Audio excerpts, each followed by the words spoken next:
Hello, all. Michael Vandergrift, MCV Realty, coming to you today with a report on scams. You know, Fort Wayne, it's been voted number one by Realtor.com for its affordability and its amenities. And so it also makes us subject to a lot of scams. I'm hearing a lot of rental scams, housing scams, people being charged money when they shouldn't. You know, there's a foreclosure release, promise to stop or loan modify. You know, this is why it's always important to have a licensed, trusted realtor and lender on your side to make sure you're not falling subject to any of these scams.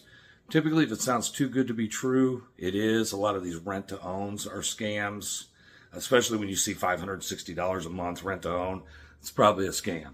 So, you know, just be on the lookout. Red flags or lack of proper documentation, telling you got to sign today.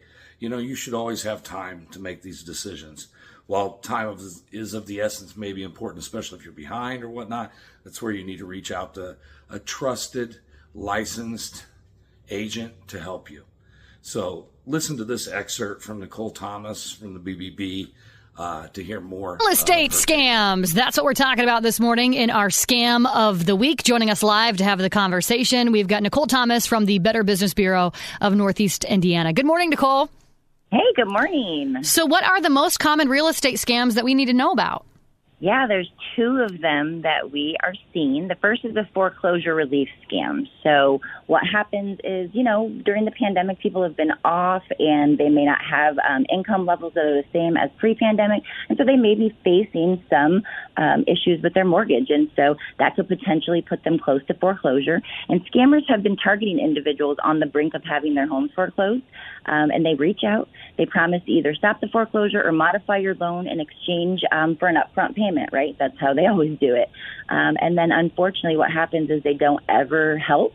They take your money and they run, and your home is still foreclosed. And this is so devastating because not only does the victim, they can't get their money back, but they still lose their home. So it's a double whammy. Ooh. That money that they could have used to potentially pay down that foreclosure, they have used to try to get them out of this situation, and it's actually just put them into it worse. So that's the first one.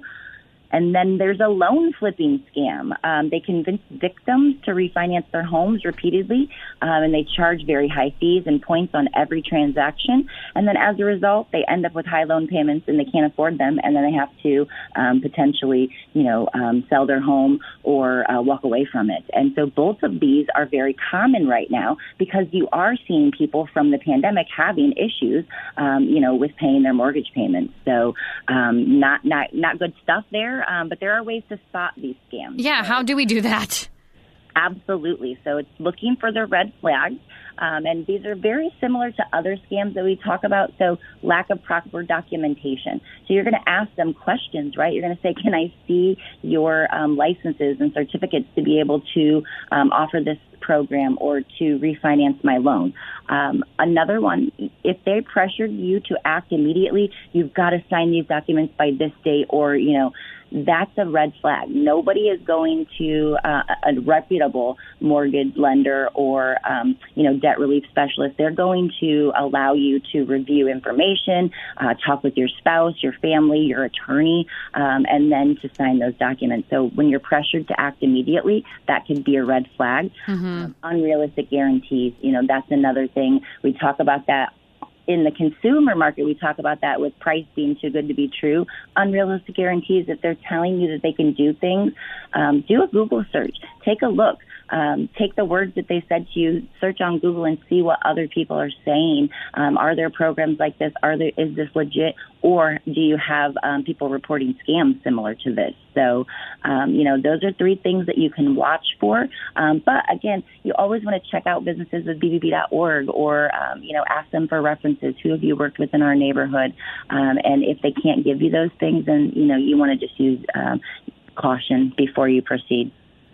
Definitely some good stuff this morning. I always feel like you have some valuable intel to share with us about these scams. So we look forward to next week, Nicole. Love keeping people safe. Thank you so much. I love it as well. That's Nicole Thomas with the Better Business Bureau of Northeast Indiana. We've teamed up with them for this segment every Wednesday at this time here on Wowo. Podcasts by Federated Media.